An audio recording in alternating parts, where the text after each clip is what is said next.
Sir Jorah died in the friend zone. Let's have a moment of silence. I'm the librarian, and I came to read. Alright, so y'all already know that I'm extreme nerd, and this is the moment that we've all been waiting for since season 1, the final battle, okay? With the White Walkers, with everybody, the dragons, they were up there. Let's start from the beginning. So I'm just gonna talk about some things that jumped out. Y'all already know. I'm not gonna go through the whole goddamn episode. Y'all already know how we do it around here, okay? First, let me tell you, where Melisandre, Miss Red Titties, that's what we call her around here, when Melisandre came up and walked up to Dothraki and set their goddamn blaze on fire, we thought, oh yes girl, we got it together, the girls are going to be fighting. So the Dothraki went up to the army of the dead, and that was it. They were wiped out, girl. That was it. The lights went out, and Daenerys was like, bitch, I can't do this shit. Now, the Dothraki are loyal to Daenerys, and so that's why you saw the difference in reaction when it came to Daenerys and Jon. So Jon was ready to stick with the plan, but Daenerys was like, girl, no ma'am. No ma'am, I'm gonna get on my dragon. And that's what ended up happening. Jaime and Brienne, girl, they were fighting side by side. I was getting my goddamn life.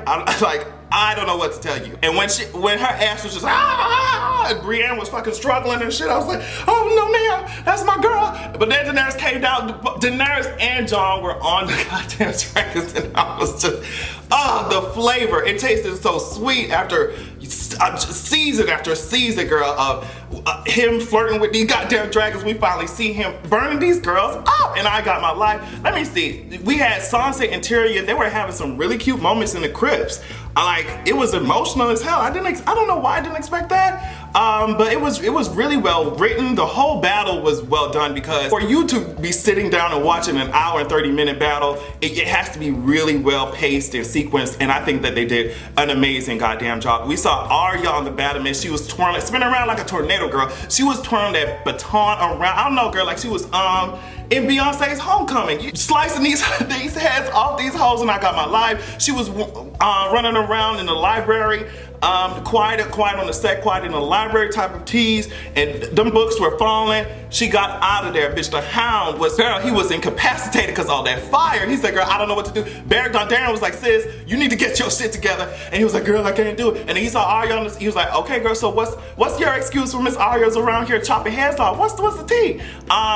Sir Davos was coming after Melisandre's ass, and Melisandre was like, girl, you're pressed. I understand that you're mad, but I'm gonna be dead before the dawn. Okay, but I also like, speaking of Melisandre, I also like that moment between her and Arya, and how she was like, girl, I told you that we'd meet again, girl. You know what I mean? I saw these eyes, I saw the eyes that you would shut, and then when she said you will shut blue ones forever, that's when I got my life. When she said, girl, what do we tell death? What do we say to the god of death? Girl, not today, sis. And it was not on that day, because I'm a survivor. She survived, and I got my entire life. So now the dragon fights were also well done. Like, I don't even know where to fucking end this video. Like, the dragon fights were so well done that there was one scene where they both were flying above the clouds and the moon was shining. It was so beautiful. But what was not beautiful was the fact that the Night King came after they ass with Viserion and was about to burn up my good sister Daenerys. I said, no ma'am. I said, no ma'am. This was Dance of Dragons above the God's Eye type of tease,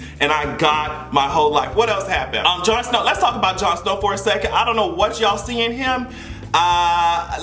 We love the good mopey sis, but if we're being real, Daenerys was really saving his ass. She saved his ass. She saved all their asses when they were burning up the army of the dead. Also, when they were fighting the Night King, when Viserion was getting his fucking face chewed off, girl, we had to stand.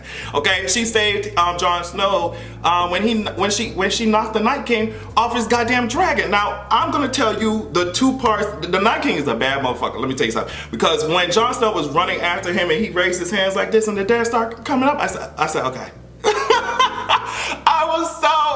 This shit was crazy. And then the Night King also, when Daenerys came up and she said, you know, she was riding on Drogon, she was like, what's that? You know how the dragon sound says. And then she said, Dracarys. That fire touched that shit. That shit looked like an atomic bomb went off. And the Night King was still, I'm still here. She was still there. And I think that was the first time we saw emotion on her face, because the Night King started smiling after, the fire did not have an effect on his ass. And there was nothing else to say since that, oh girl, we gotta go. that was a Nicki Minaj little video where she was like, oh no, we gotta go, it was a Vine or some shit. Daenerys had to get out of there, skedaddle. The Night King was tossing a spear at her ass and he missed. It was just way too much. Theon ass was trying to protect Bran. He did a good job. That was a really good redemptive story, but girl, he said, I'm gonna get the Night King. Yeah, right, girl. She chopped his ass at one swoop and it was over with. And Bran was, I don't know what he was doing. I don't know if he was watching The Avengers, because I need to talk about that next. I don't know, because he did that little thing with his eyes. Girl, I don't know what he was doing. He was plugged into cable TV. Maybe that was what was going on. But the Night King came and said, so, you know, I'm here now, so what's up? Like, he was talking all that shit. You know, 1-2, hit you with the 1-2. And that was it. You know, I thought that his ass was over. I thought his story was over, girl. The Night King's gonna kill Bran, the three-eyed raven. It's gonna be over with. But then here come Arya like a goddamn spider spinning around and chopped his ass up. Now, so that's why I'm saying, so why are y'all going up for Jon? What exactly did Jon do besides being an inexperienced dragon rider? What is it that he did? I'm trying to think of, okay, Grey Worm, when them hoes came up and I said, okay, Grey Worm definitely is about to die. I was surprised. Oh my God, Little Bear. Little Bear did exactly what I needed her to do, even though y'all killed her off and made her a damn White Walker. You know, rest in peace to Miss, you know, our good sis. She did not go out like a punk. She stabbed that giant in the fucking eye and that was it. It was over with. So I just did, God, there was so much, even when Melisandre took her necklace off and she just said, girl, you know what, that's it, I'm gonna lay my ass down, I'm going to death. Not bad, I'm going to death, that's it. But I don't know, Melisandre kind of stole the show with a lot of shit. That whole said, I'm down, whatever the fuck she was saying, like she was speaking in tongues like y'all be doing, jumping up and down and shit. Y'all know who y'all are. When she did all that shit and she lit the whole trench on fire in Winterfell, they really thought that they would have a chance. But I'm telling you, Viserion was out here fucking shit up. Now, speaking of dragons, what got me really sad was Ser Jorah's death, because he died fighting, doing what he wanted to do, protecting his queen. He could, girl, he's in the friend zone, but it didn't matter. That was really sad. But when Drogon came, when Daenerys, he came back.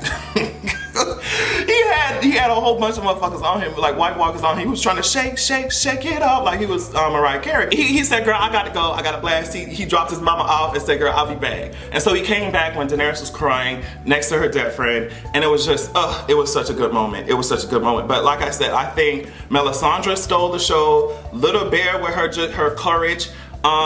Even the conversations in the crypt with, like I said, with Sansa and Tyrion. Also when Melisandre dragged the hell out of Sansa's ass talking about, well, sis, you know, I understand that you're angry, I understand that you're pressed a little bit, but if it wasn't for Daenerys, your ass would be dead. So let's just cut the chatter and move on about your goddamn business. So that stole the show. Who else stole the show? Like I said, Viserion, when he didn't have a rider, and that's what I be saying about dragons, when dragons do not have riders, they become so ridiculous, especially in the Game of Thrones world. They become ridiculous. He was just tearing shit up. For what? I think he was mad because Rhaegar had chopped his fucking face off. Did y'all see that shit? And then Jon Snow, what was interesting, I wonder if Arya had not killed the Night King at that point and like had all the army of the dead disintegrated, I wonder if Viserion would have burnt up Jon Snow. And it's just like, I'm not understanding why y'all are calling him, I don't know, like I'm not gonna shade him too much because I know that there's some Jon stans out there, but sis,